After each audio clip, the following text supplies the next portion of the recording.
Number 1 news ప్రేక్షకులకు వీక్షకులకు మరియు శ్రేయోభిలాషులకు దసరా శరన్నవరాత్రి మహోత్సవ శుభాకాంక్షలు. శరన్నవరాత్రి మహోత్సవములలో శ్రీ కనకదుర్గమ్మ అమ్మవారు రెండవ రోజు శ్రీ గాయత్రీదేవిగా భక్తులకు దర్శనమిస్తారు.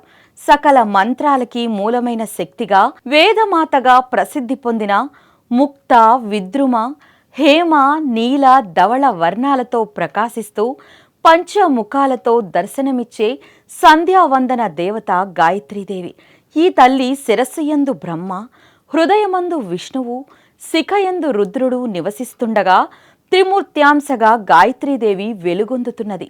సమస్త దేవతా మంత్రాలకి గాయత్రీ మంత్రంతో అనుబంధం ఉంది. 23వ తేదీ మంగళవారం గాయత్రీదేవిగా దుర్గమ్మ భక్తులకు దర్శనమిస్తారు. గాయత్రి మంత్రంతో సంప్రోక్షణ చేసిన తరువాతే ఆయా దేవతలకు అన్నాదులు, ప్రసాదాలు నివేదన చేయబడతాయి. గాయత్రి అమ్మవారిని దర్శించడం వలన ఆరోగ్యం లభిస్తోంది. గాయత్రి మాతను వేదమాతగా కొలుస్తూ గాయత్రి మాతను దర్శించడం వలన సకల మంత్రసిద్ధి, తేజస్సు, జ్ఞానము పొందుతారు. గాయత్రీదేవిని బ్రహ్మ వివాహం చేసుకున్నారని స్కంద పురాణం చెబుతోంది. ఆమెను సరస్వతి రూపంగా పరిగణిస్తారు.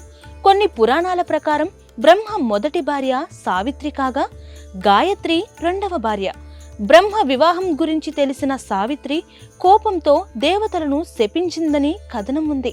గాయత్రీదేవిని కొలవటం వల్ల సుఖశాంతులు లభిస్తాయని, మానసిక శాంతి కలుగుతుందని నమ్మిక. గాయత్రి మంత్ర జపంతో గుండె సంబంధిత వ్యాధులు తగ్గుముఖం పడతాయన్న శాస్త్ర పరిశోధనలు ఉన్నాయి.